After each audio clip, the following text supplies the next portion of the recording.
अगर आपका शौहर 40 साल की उम्र क्रॉस कर चुका है तो ये 7 बातें अपने या अपने बच्चों के लिए शौहर से कर लीजिए।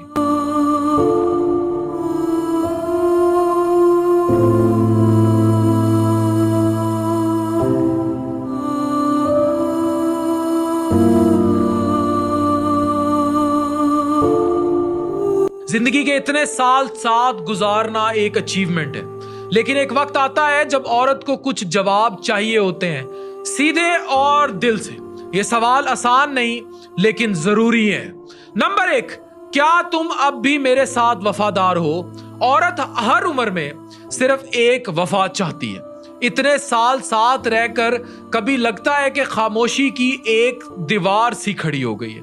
क्या तुम्हारा दिल अब भी मेरा है या सिर्फ मैं एक आदत बन चुकी हूं? वक्त के साथ रिश्ते बदलते हैं लेकिन वफादारी नहीं बदलनी चाहिए। नंबर 2, मुझे अब भी महफूज महसूस होता है तुम्हारे साथ। हर औरत चाहती है कि उसे फिजिकल नहीं बल्कि इमोशनल प्रोटेक्शन भी मिले। कभी कभी यह सिर्फ सुनना होता है कि तुम अकेली नहीं हो, मैं हर कदम पर तुम्हारे साथ खड़ा हूं। नंबर 3, बच्चों के बाद क्या मैं तुम्हारे लिए अब भी अहमियत रखती हूं? बच्चों के बाद सब बदल गया लेकिन मुझे सिर्फ एक चीज चाहिए, वो है तुम्हारी तवज्जो। औरत सिर्फ मां नहीं बल्कि बीवी भी है और इंसान भी।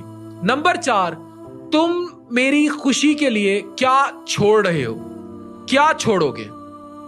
हमेशा औरत ही कुर्बानी दे ये जरूरी तो नहीं है। कभी यह भी सोचना चाहिए कि शौहर ने अपनी बीवी के लिए क्या सेक्रीफाइस किया। अगर आप 40 साल तक आ गए हैं तो पूछना जरूरी है कि मैं ही कुर्बानी देती आई हूं, तुम क्या कुर्बान करने चले हो? एटलीस्ट अपनी औरतों को स्टेबल जरूर कर दें, उनको कोई प्रॉपर्टीज और चीजें इस उम्र में 40 साल में मर्द को करनी चाहिए। नंबर 5, क्या तुम मेरी बात दिल से सुनते हो? लिसनिंग थेरेपी का सबसे अहम रूल है सुने बिना जजमेंट के। औरत को मशवरा नहीं, दिल की बात कहने की स्पेस जरूर दे दें।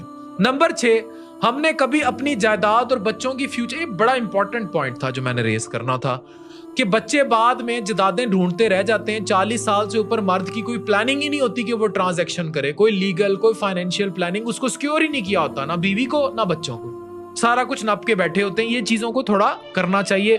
पढ़े लिखे मर्द के तौर पे मुझे बातें आपको बतानी चाहिए। हमारी एक एक चीज, इवन मेरी एक एक चीज, मेरी अकाउंट की डिटेल, मेरे पर्स में कितने पैसे हैं, मेरी गाड़ियों की डिटेल्स, एक एक मेरे नाम जो प्रॉपर्टी या पेरेंट्स से जो आना है, एक एक की डिटेल मैंने लिख के दी हुई अपने बीवी बच्चों को। कम से कम इतना तो करें। नंबर 7, अगर कल मैं चली गई तो क्या इज्जत से याद रखोगे? हर औरत चाहती है कि उसका नाम इज्जत से लिया जाए। जिंदगी भर जो वफा दी उसके बदले में एक इज्जत भरी याद का हक तो बनता है। मौत के बाद सिर्फ विरासत नहीं छोड़ी जाती, औरत को का जो वजूद होता है उसको ओनरशिप देनी होती है, उस वजूद को भूलना नहीं चाहिए। Thank you very much.